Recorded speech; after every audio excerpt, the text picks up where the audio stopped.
Well, it was all looking good to scarify today and to also do a mow, but we have had rain over the last couple of days, so the ground's a bit too wet, so we're just going to pass over it today with the mower. It's been 3 days since the last mow, and let's get into it. G'day, and welcome to another video from Dave V Lawn. As mentioned earlier, I did get a second mow in this week. This is 3 days growth, and there is still enough there for a trim. The temperature today is 24 degrees, with a low of 16 degrees. Not bad for the end of May. You can see all those rain clouds about. It was predicted to be about 20 millimeters of rain today. So far, it's held off, and the radar looks like it's going to slide on past us. So hopefully I'll stay dry for this video. So far this year we've had 50 millimeters of rain in February, 412 millimeters in March, 260 millimeters in April, and so far in May, 75 millimeters. The ground is still waterlogged, and it does not take all that much rain to resaturate the ground. I am applying another batch of urea today though, so I am going to have to turn the irrigation on to water it in. It is a shame really, but I don't really have a choice, and the hope is that the clear weather predicted for next week is going to allow the ground to firm up again. The lawn however is still looking nice and green. It has slowed down a little, but it still needs 2 cuts per week at this time of year. There are some obvious signs of dormancy starting in the backyard up near the shed. This is due to that area now being in all-day shade, so the grass there is just shutting down.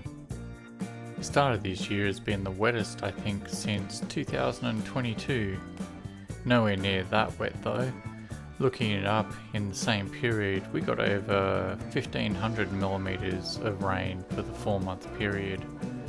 Rain is always welcome, but I definitely prefer it to be a bit more infrequent and allow a few days in between. Nice to dream though. Now, back to reality. The mow in the backyard is a bit of a challenge due to the wet conditions. Even though the leaf is dry, the outlet is sliding a bit here and there due to the ground moisture.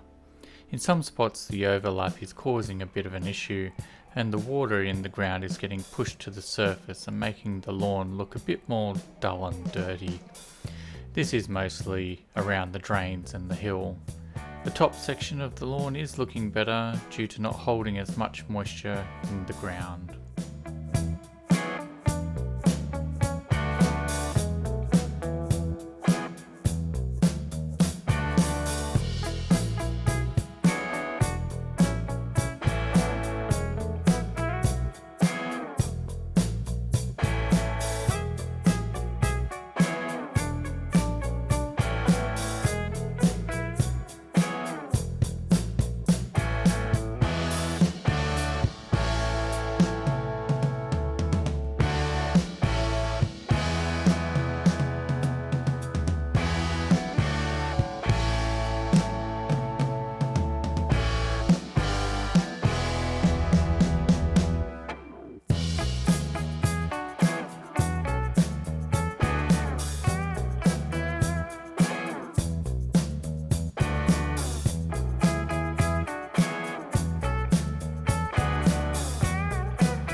The lawn overall is looking nice, but you can definitely hear the squelching as I walk along.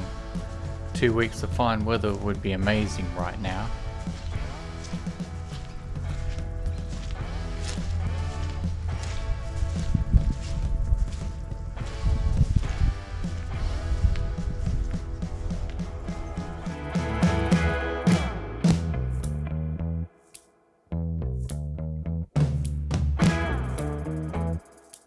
Out the front, the top section is still struggling.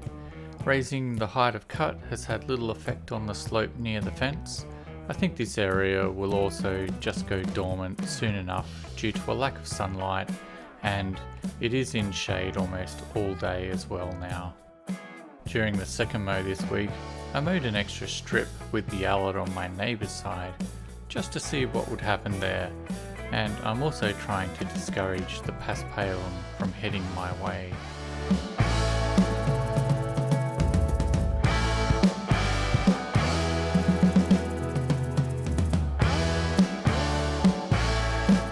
Everything out here is also saturated and in need of some dry weather.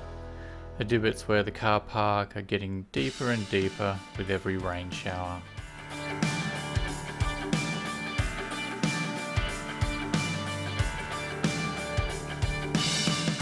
It is nice to see the stripes again though. For the most part, the mow has gone very well considering the conditions. There is a bit of overlap scalping towards the end, but overall, it's looking okay.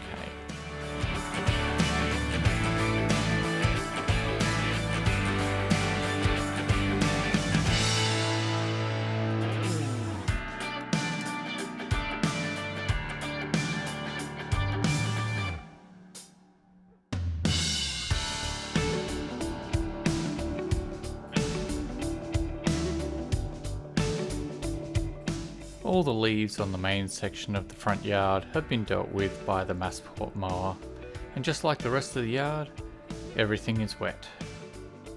I think one of the most frustrating parts about all the rain is that there is never really a clear window to spray out some weeds or get pre-emergent down. It is easy to forget just how much control is needed to maintain a yard and keep it looking good. I've pretty much missed the window for pre-emergent now.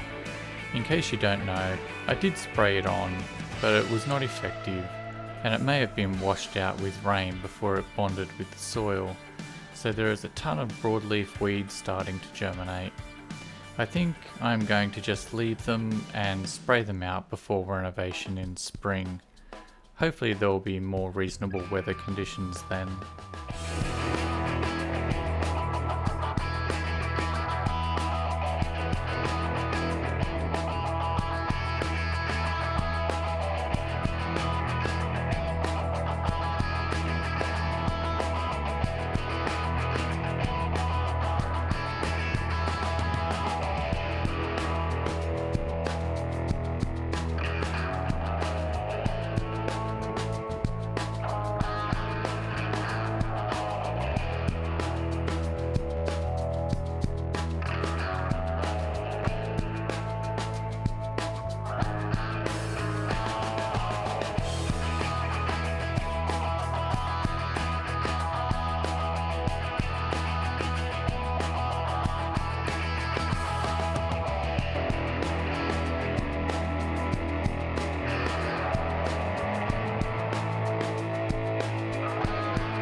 The front yard is striping up nicely though, and I'll take that any day of the week.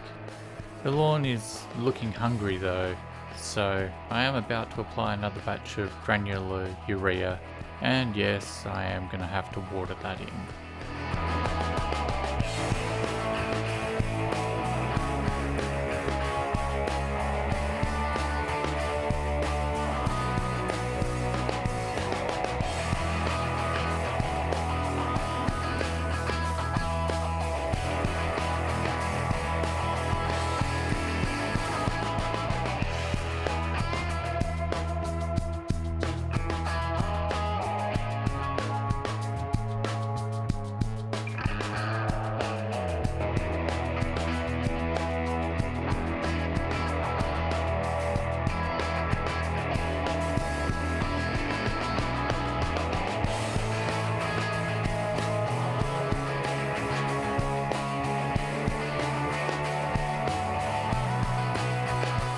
You can really see the sun is pretty much perpendicular to the property now, and all those trees along the street cast long shadows for most of the afternoon now.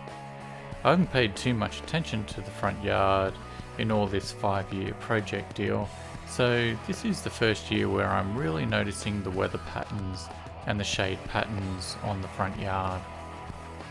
My line of thinking at the moment is that PGR may really help keep the leaf on the grass longer and prolong the green lawn out the front. The backyard gets good sun in both winter and summer, with just the area near the fence getting full shade in winter. It will be fun to see this same area this time next year and see how the strategy plays out.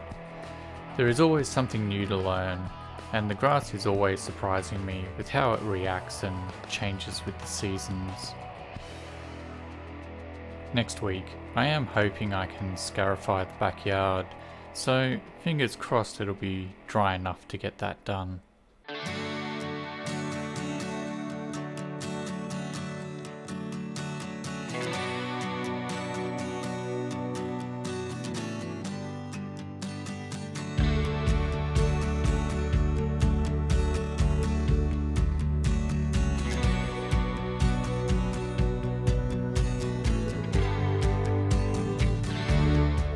That wraps up another video. Thanks for watching. Please like, comment and subscribe. See you next time. Hooroo!